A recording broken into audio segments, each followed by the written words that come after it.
Welcome to Chart's free webinar series. Today we have John Isbell presenting on the new laws of learning for today's workforce. John is a speaker who talks about leadership, culture, and all things learning and development. When he's not speaking, John stays busy in his day as a training and development consultant who specializes in organizational development and creating real-world learning programs that concentrate on giving a solid ROI through driving guest engagement and top-line sales. He is married with 2 children and lives in Nashville, Tennessee. Welcome, John. Hi, thank you so much. Thanks for having me. All right, everybody, this is usually when I ask you how you're doing, but since you can't answer me, I'm not going to ask you that. So let's talk about our presentation today. If I can get this to move along. There we go. It's this group, I probably don't have to talk about the importance of training and how much of a difference it makes. And of course, I always like to put a couple of quotes in my presentations. And Jack Welch, former General Electric CEO, says an organization's ability to learn and translate that learning into action rapidly is the ultimate competitive advantage. And Sir Winston Churchill said, where my reason, imagination, or interests were not engaged, I would not or could not learn, which I think is hugely important to the topic we'll be talking about today. And then, of course, I always like to put this one on. This was a 17-year-old server that I talked to last year, and he said, nobody reads books anymore, except in school, and most of us don't read them there either. And so as you're thinking about making training programs for the young adults who come into the workforce, and the people who've grown up with the internet and with things that we didn't have, some of us who are older didn't have when we were growing up, you realize that you have to change the way you train in order to stay up with the group of today. So quick intro of who I am. Go visit my website, johnisbelltraining.com. You can find out a lot more about me there, but past lives include VP of Operations and Training for the Improv Comedy Clubs, Executive Director of Learning and Development and Operations for IHOP Dine Equity, some stops at Logan's and O'Charlie's, and I spent 8 years in the Air Force and Air Force Reserves. So that's me in a nutshell. Most importantly, I was the past president of Chart. And so for those of you who don't know enough about Chart, the Council of Hotel and Restaurant Trainers, I urge you to go to chart.org and really get to know this organization. If you value learning, you value development, and you haven't gone there, please make sure you go and check that site out. It really helped me in my career and my development. That's me, that's the website, that's Facebook, that's Twitter, that's all kinds of stuff. We'll talk about that again later. So to me, there is such a thing as a learning culture in an organization. And the organizations that really are successful today are the ones who've got this learning culture. And you might say to yourself, well, John, what is a learning culture? And I'll say, I'm glad you asked. It's a workplace that understands that learning takes place in many forms and locations. It's not just about a classroom. It's not just about when somebody starts. They fully train people before starting a position and develop those team members to go past where they are today, continued development throughout their career. So there's an actual career path for somebody who's starting at, the most entry-level position all the way till the CEO. There's training and development and coaching and mentoring all the way through. That's when you know you've got a true learning culture. A learning culture values mistakes. It knows that when people mess up, that's some of the best learning that can happen. And as long as that mess up happens, then it's fantastic learning tool. So it embraces teachable moments, and that's moments that we have a great lesson from something that right. And again, it creates leaders who are lifelong learners. Training is very theoretical. There's not much to do. It's just sitting and you staring at somebody teaching. If you do classroom training right, it can still be very interactive, but there's still limitations in the amount of activity they can do. Often too many people learning too little, if that makes any sense. So you have these big classrooms, 20, 30, 40 people, and it's hard to get that focused learning on the salient points that you really need to drive home. It doesn't allow for a blended approach in a lot of cases, and it's hard to utilize all the walls of adult learning. And lastly, classroom training stinks because training binders suck. And anybody who's read any of my blogs know that I'm sort of anti-training binder, these big stacks of binders that we've all got on our shelves that we've never opened after class. And you say, but why do training binders suck? And again, I'm glad you asked.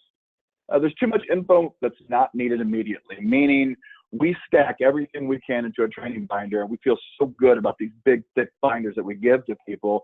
And then they take them and they're like, okay, I need about a half of this, maybe. And so they never look at anything else. And it's just so overwhelming sometimes when we give them these big training binders. The world's going digital. Why can't we find ways to get that same information on our phones, on an iPad or notebook or something like that? They make great bookends. So if you've got shelves and you need to keep your books up, put a training binder right there, but you will never read them after that. And they just don't fit into the laws of learning and the way we need to teach people. So just trust me, they suck. So what are the laws of learning? There they are. We're going to go over each one individually. So I'm not going to read this list to you, but let's get right into them. So the law of blend. Learning is best when given through multiple mediums and formats.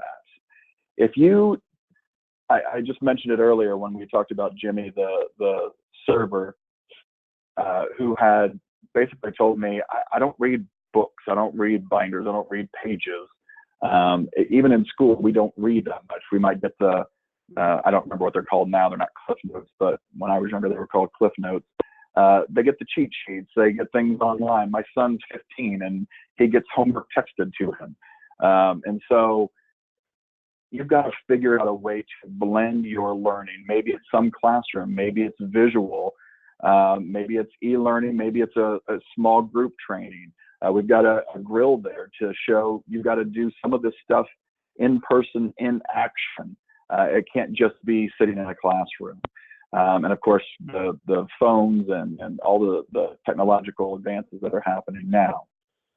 So when you talk about how do we apply the law of blend, look for that person's learning style. There's a billion quizzes. If you go on Google and look up learning style quiz, find one that feels good for you. When I was with IHOP, we would give one to every person that started.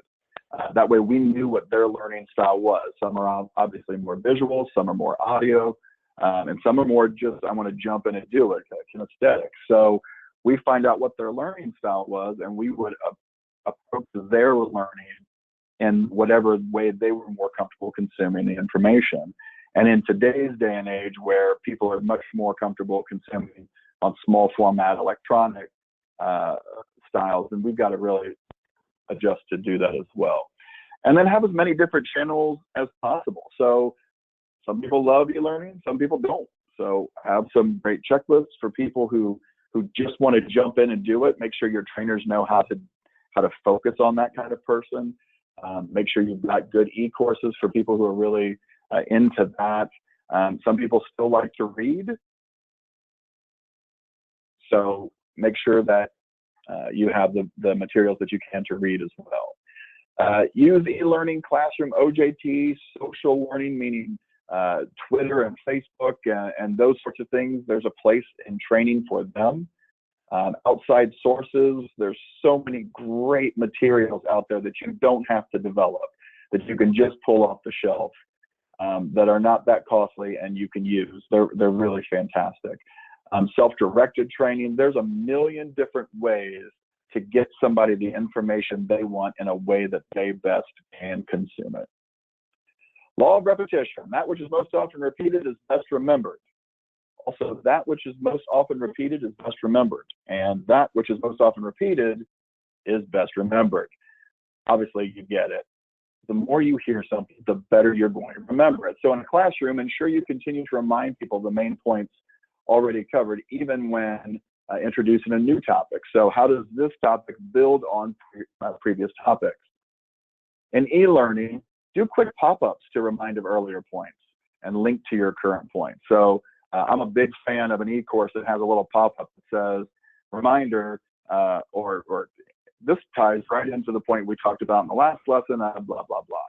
So it's a quick reminder.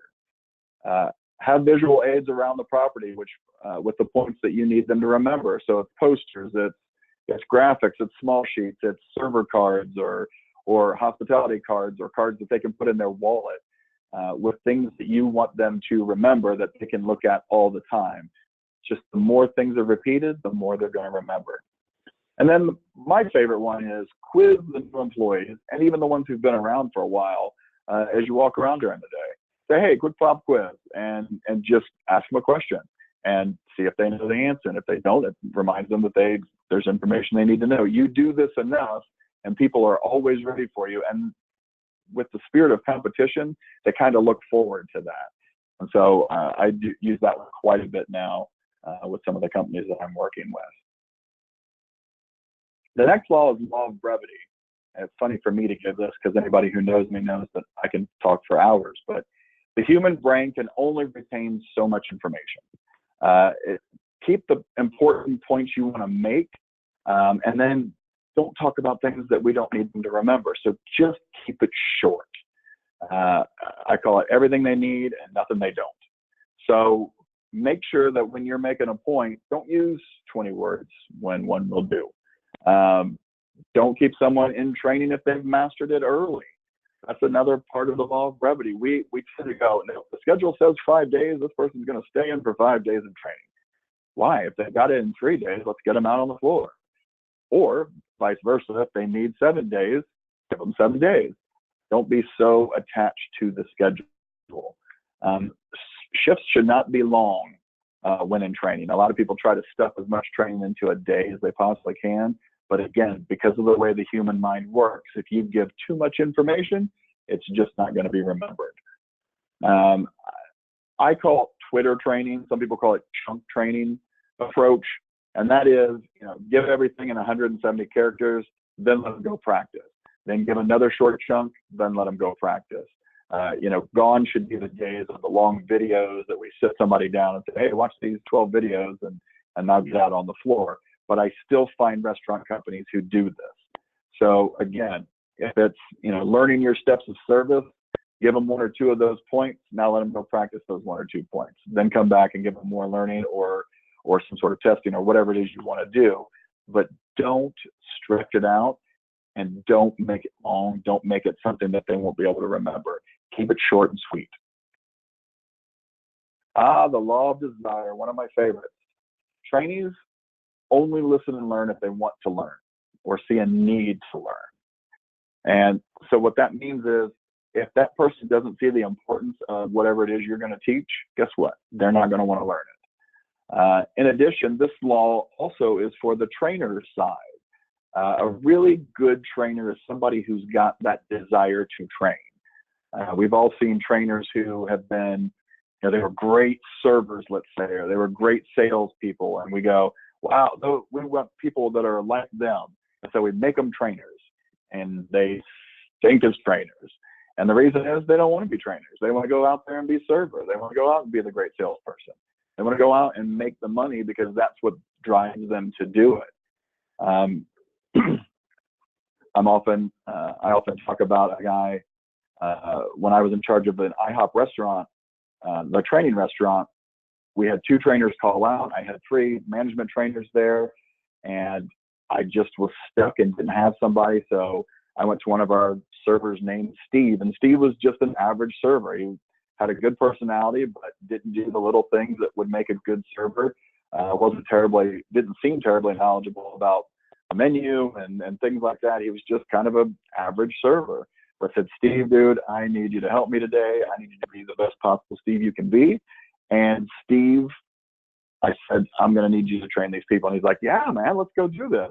And then he was incredible. He went and went above and beyond, told them everything they needed to do, gave them really great hints on ways to do things better and make sure that they didn't take shortcuts. And it was incredible transformation. And at the end of it, I was like, dude, where did that come from? He's like, man, I love this stuff. I wish you would make me a trainer all the time. And so what I learned that day is it's not your best server, second server, sometimes not even their third best server, but it's the person who wants to do it, who wants to train, who's got that desire to to be a teacher. Last I learned, by the way, that Steve was actually in school to be a teacher. So I've kind of lost touch with him, but I'd love to find out if he went on to do that. So make sure you find the person with the desire to do it. So with your trainees, how do we get them to want that training or understand the importance of it? Well, first we have to present the why. And a lot of people who know me know I say the why is more important than the how in some cases. And that is, why is this training important? Why do we need to learn it? Is there a life or death situation? Is it for food safety? Is it for sanitation? Is it for something that will help people? Is it a guest satisfaction? And we really need to drive sales, and here's how we're going to do that. Tell them the why first, and then tell them how to do it. Make it compelling, make it fun, make it something that people want to join. If you've got a reputation for making great training programs, it's a lot easier to get people to come take them. I remember when we were at O'Charlie's, we started to build some really cool things. And Mike Jones, who a lot of you know from Chart, he was helping me build e-courses, which they'd never had at O'Charlie's. And people started to really want them. It wasn't so much of we didn't have to force people. They're like, hey, man, do you have a course on this, or do you have a course on that? So once you start building them, and they're cool and they're fun, and you don't have to put a ton of money on them to make them that way, by the way. Just make the information good and short, and make it a little bit of fun, and people will want that training. From a trainer standpoint, how do you find or use the law of desire? Well, first ask your team, who wants to be a trainer? All right, who wants to? And again, great skills don't always equal great trainer, and teach them how to train properly once they're chosen. Some people have the desire to train, but now they don't have the knowledge of how to train. So you walk them through something like this, where you explain these laws to them and say, you know what, keep these things in mind as we go through, and then make sure you've got good materials for that trainer as well. The law of fun. Information taught in a fun way, example, gaming, humor stories, is better retrained, and the learner is better retained as well. What I mean by that is people who go through training and enjoy the training stay longer. You can ask the people before, you can ask anybody from those places that do these big giant surveys. The better trained a person is, the more apt they are to stay. So we reduce your turnover. They're ready to be better quicker in their jobs. And it's all because you just made it more fun and more memorable to do that. And so how do we apply that law? Well, stop taking yourself so seriously. Obviously, as you can see by those pictures on the last screen, I clearly do not take myself seriously. I laugh at myself all the time. So utilize games, word problems, funny examples, find things on the internet. I go to YouTube quite a bit. Because there's just so much funny material that I can then translate into a learning point. So always be looking for, I know Josh Davies is one of the best at doing this. I don't know if he's on this webinar, but he's so good at looking at a video that somebody would just think is some goofy video. He finds a learning point in it and uses it immediately. And so I always like to use him as an example of how to make something funny and fun, but still learn from it. Find funny trainers. It's okay to have people that are funny in your place, maybe slightly irreverent, obviously within your HR parameters, but people that are going to be remembered. I talked about YouTube. Allow for proper interaction and personalization of material to be covered. So let that trainer and trainee have a little bit of time to socialize, have a little bit of time to get to know each other, and then allow that trainer to personalize some of that material. If you ever watch those videos of Southwest Airlines people doing their presentations where they're talking on the microphone and giving the flight things, those are boring normally, but Southwest finds a way to make it fun. So taking a mundane thing and making it fun because they're allowed to personalize it, they're allowed to make it their own. Do that with your material. As long as they cover the main points, as long as they cover the things that have to be covered, let your trainers put some of their personality into it and some fun into the way that they cover those things. And get your trainers involved in organizations like Chart. There's so many great people, great trainers in this organization. And they've all got fun ways of doing things. They've all got icebreakers that you can use, and they're willing to share because that's what this organization does. So if you get your trainers involved in organizations like this, you'll find more ways to make it fun. The law of last seen. All things being equal, everything's equal. The information that was last seen in the training is best remembered.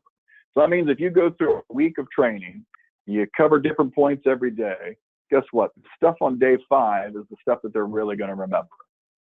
And so how do we battle that and make sure that they remember all of it? Well, it sort of goes along with the law of repetition. Continual review is necessary. Every day you need to be reviewing the points that were made in the day before, and maybe even the days before.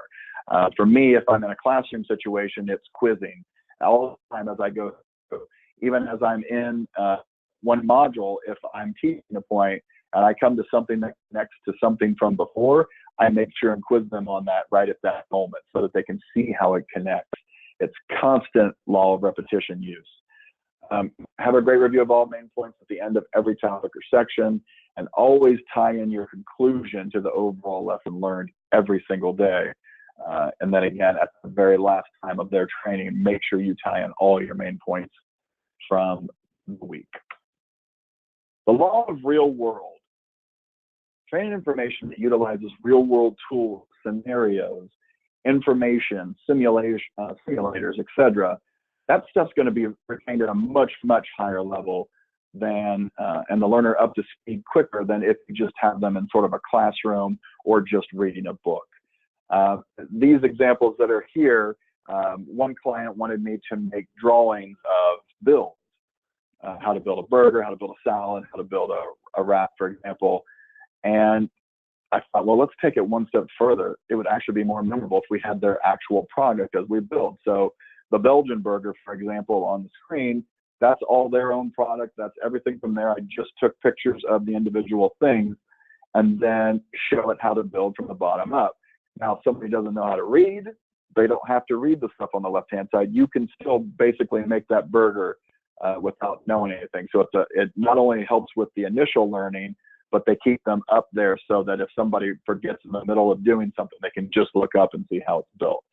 So those are the kind of things that we talk about when we say, use some real world materials, even if you don't want them to build the burgers. Like an e-course, for example, you can have all those ingredients on the course and just slide them over to build the burger. That is good practice. It's showing how to build it. You don't have to practice on a guest, but you're still using some real world materials, and that it's the pictures of the actual build and they have to put it in the proper order to do the training. So again, use real world scenarios. If you're teaching how to do great guest service, use some real world guest complaints from your headquarters, if you've got one, so that you can then go to these people and say, hey, this was a real complaint. This is how this happens. And now let's train on how you handle it. Practice with the real tools they'll be using. If they're going to be if this is in a restaurant situation, they're going to be on a specific grill, make sure you've got that grill for them to practice on. Have the right utensils, have the right things. If it's a hotel, make sure they're practicing on the things that are in that hotel. Make learning as true to life as possible, and role plays are invaluable. I know they feel uncomfortable at first and nobody really wants to do it.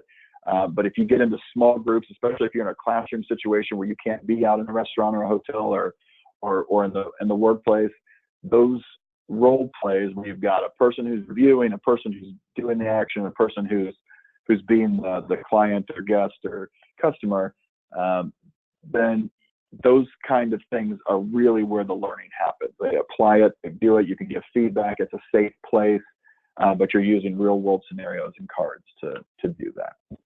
And then the last one, I call it the law of break the rules. Sometimes the laws just don't apply. Utilize what I call one size fits one training and do whatever that training needs to learn the material and to be successful. So if you just take everything else out and you go, all right, what do I need to do with this individual to make them learn better? Maybe you tried them in a classroom situation that weren't very good, or you tried them on a path where they were doing e-courses and it just turns out they're not retaining the information for some way. Change it up. Make them start doing just some kinesthetic stuff where we take them and we put them in the actual real world and we let them train with the trainer. but do whatever that person needs and adjust it to that person, because that person is going to help you drive your sales later. And so don't worry about this, trying to fit everybody in a box and doing training the exact same way for everybody. Find what works for the individual, let them consume the information, let them learn how they learn, and then they will be more successful. And if you got a bunch of individually successful people who've learned all that information, as a group, they will take you higher and they will love you more. They'll be more excited about your company because you took the time to personalize their training for them, and they learn the way that they can learn, and you understand that. So that can always be a big hit. So people always ask me, so outside of the classroom, how can I get training and take people out of the classroom and make it more fun and shorter and not always just the same stuff? And so obviously e-learning, there are people who still like to read books, and there's a lot of really great books out there. And maybe it's just a chapter from this book or a chapter from that book, so it doesn't overwhelm people. Ride-alongs or tag-alongs are really, really big. If you can let somebody tag along with somebody who's good, once they learn the information, you go, okay, I want you to follow this person this day and this person this day, so you can get some different views. This really works in a sales environment. People who go along and they get in a car and they just kind of ride along and they watch what that salesperson does. But it's only good if you do it with different people with different styles, because that way you're not getting them to go, oh, this is the only way that I can do it. So they're trying to imitate that person instead of just take some valuable points from each of them. So make sure that you do, if you're doing a ride along or tag along, make sure you do it with somebody, with a couple of different people to get a couple of different viewpoints and styles. Behavioral assessments versus testing. A lot of people aren't very good at written tests, so have behavioral assessments instead. If people aren't good at the knowledge recall, just have them do it, and you've got a checklist and you watch them do all the things that they're supposed to do, and that can be their test. There's nothing saying you have to have a written test for everything. Obviously, continued coaching, those are always training events outside the organization. And we've already talked about chart. And trainee teaches trainer. And what I mean by that is, in most of my classes, especially the OJT, where it's more one-on-one and those sorts of things, I have that trainee teach me how to do something. Once they've learned the points, once we did the whole plan, tell, show, do, review, all that good stuff, now I make them either teach me or I make them teach somebody else who knows how to do it, but I just tell them, act like you don't know how to do it. And I let that trainee teach. Sometimes the best learning comes from trying to teach somebody how to do something. And don't be afraid to use technology. I know in a lot of restaurant companies, a lot of hotel companies, a lot of other companies out there, we really want to restrict and limit phones in the workplace. And I get it, out in front of a guest is not the greatest thing. But, TJ Shear has been talking about this for years, another really great speaker and chart member of, if you've got something that you can deliver training on, an individual device that's right in front of them, then do that. Utilize that. Have them go to that. If you've got an LMS that's also web enabled, that can be on the phone, oh my gosh, what a great thing. Now they can go to that lesson, they can learn it, they can actually review it while they're right there. So don't be afraid to use technology. iPads, all that can really be utilized. A lot of you don't have big break rooms. So we utilize iPads and tablets for people to sit in a corner and be able to do that and still look and do the e-learning. So it's a great way to get people to use technology. So this is going to be my final point, and I'm going to turn it over to to Tara to ask some questions. But obviously, we all know that training can be the single biggest difference maker in an organization. Organizations that train the best usually have the best sales, they've got the best market share, they're out there doing it the right way. And the people that are doing the training can make a big difference in people's lives. Anybody who's ever seen me speak knows I usually ask this question, think about the trainer who impacted you the most, who impacted your life through the way they taught or the lessons they taught you or what it was. And then think about how many years ago that was, whether it's 5 years, 10 years, 15 years ago. I know me personally, the guy who impacted me the most was over 20 years ago as a trainer when I was in the Air Force. And I think about him still to this day when I go to do a lesson or give a lesson or something. And I quote him all the time. And so what I want you to think about then is the trainers that are in your building today, the ones you're using as trainers. How many of those people are going to be remembered 5, 10, 15, and 20 years for having impacted somebody's life? A lot of organizations say, we want you to be better for having worked for us. Well, if that's the case, have trainers who are going to make those people better for having worked for them. And so really use that law of desire and find out who wants to train and who's good at training, and make those people great trainers and give the trainees the experience that they deserve and they need, and will make them be successful in your business and in life in general. And so with that, I am going to open it up, Tara, to questions. Okay. I have a few questions here to start with. I love video training, but what if I don't have a big budget for it? That's a great question. So a lot of people want to make videos, and they love videos, and I do too. And so one of the things I've done in the past is, especially this works in restaurant situations where you want to show maybe steps of service, I have the employees make YouTube style videos. Let's face it, everything they watch today is on YouTube. It's a quick video. We don't necessarily need big productions anymore to make really great training videos. And so what I've done is I've said, okay, I'm having a contest. Who can give me the best video on our 6 steps of service, for example? And the employees then go out and make these really great, funny, sometimes videos or serious videos or whatever it is. And then they send them to me, and I take pieces of them and sort of splice them together into this really cool compilation video. And people get all excited about that. They see their stuff. We also thank everybody who submitted a thing. Even if we didn't use their clip, we make sure and mention them at the end of the video. And it's a really fun way to get people involved. It's now they're selling each other on doing the steps of service in the right way. And you didn't have to do much. So all you have to do is be able to splice video together and put the music in the background, and that is not near as costly as making a big giant training video. So that's just one idea. And again, you can use YouTube and videos and things that are on there that already exist to help make your points as well. Great question. Okay, second question is, a lot of my kitchen staff can't read English or Spanish. What are some suggestions for training and testing them? Yeah, I hear that a lot, and I think pictures say 1,000 words, right? I don't know if I just said that phrase right, but picture's worth 1,000 words. That's how it is.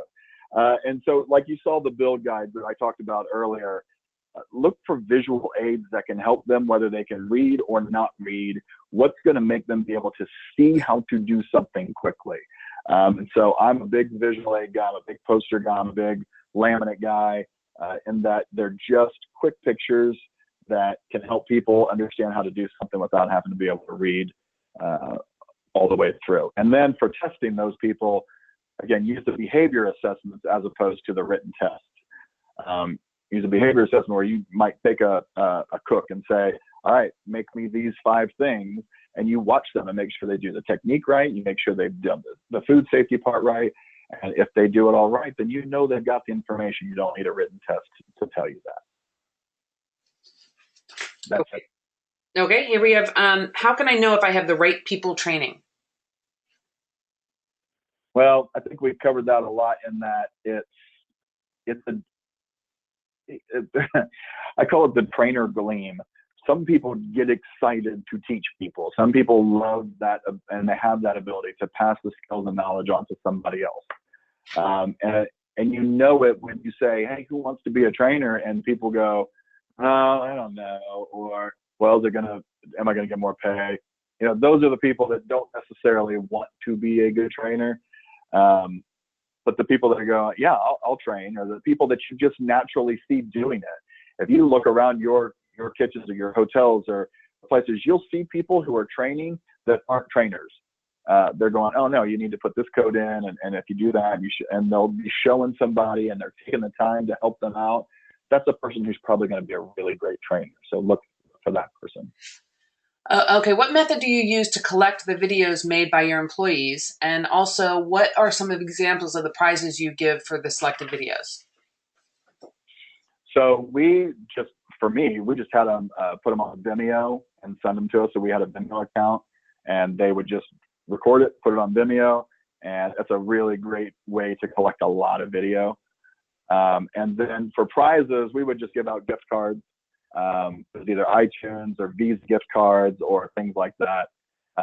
Gift cards are a really great, easy way to give out a prize and send, that makes people get kind of excited. Other things we did, one of the video competitions is the 6 people that we chose actually got to come to the GM conference that we were having in Hawaii. And that was awesome. So people really wanted that. And so they drove it that way. So find ways to, what motivates your folks to get excited about something and give you the input. Okay, I'm not sure if this is sort of answered already or not, but if you utilize the YouTube type training on open source, how have you compensated the trainees? If we use the YouTube, we were just talking about, so gift cards, the trip to Hawaii for the winners. Sometimes we don't even have to compensate them. We just say, hey, if you want to take part in this, it's great. But I usually at least give out some sort of like $50 gift card to the people who are selected. And sometimes I'll give out a $10 or $25 gift card to the people who just put in one but didn't actually get selected. So again, even that budget is still not near as big as what you would have to spend on a big budget video. Okay, what recommendations do you have for new restaurant openings when you are training in group sessions and don't have as much opportunity to personalize the training to an individual level? That's great. I'd say right there is really dependent on your trainers to make that training fun, to make it individual. And I've been to some openings where the trainers are almost like having entertainers there. They're trying to keep people's attention. They know they have to. And so I agree, there's not as much time because you're going to have 20, 30 servers right there. But it's up to that person who's delivering that training to know their information and know how to deliver it in a way that is going to be fun and exciting and at least keep people's interest. So it's really incumbent on you to select trainers who are good at doing that kind of thing. Okay. Do you really think all training binders suck? I don't think all training binders suck. I do think there's some people who make some really good training binders, but what makes a really good training binder is it's only information that's needed. It's not so big that it's overwhelming, and that it is something that somebody could actually use as a resource later if they needed to go back and look at something. So there's good graphics in it. There's the ability to take notes that are important for that person. It's not just some SOPs that are thrown into a binder or stuff that they're never going to use again. So I don't think all training binders suck. I do think a majority of them suck because they're not constructed the right way that's going to help that person be successful at that moment. Okay, and we have our last question, which is, how do you get your senior management to buy into becoming a learning culture? It's a really great question. I think if you start as especially if you're the leader of the training organization, and you start with yourself and that you are a lifelong learner and you're constantly trying to learn, and you're coming up with ideas that will help people at higher levels than you. So you go to your organization and say, hey, here's a training program that I would like to try. Here's why I think we should do it, and use numbers. That's where we get into trouble a lot of times when we try to introduce training programs that we go, well, the employees will love it. Okay, how does that translate into numbers? What do we think that'll do for turnover? What do we think it'll do for sales? What do we think it'll do for any other labor costs? Any of the KPIs, the things that people are always looking for from an operational standpoint in the leadership of an organization. Find out what's important to them and talk to them about how training and learning will impact those things, instead of just talking about the sort of the soft stuff or the trainees really loved it, or the trainees really enjoyed this program. Okay, what did it do for us in the long run? So I always say you've got to try to be a forensic accountant and an HR person all at the same time if you're a training person, because you've got to prove out why your programs should be used to get people who are above you excited about using them.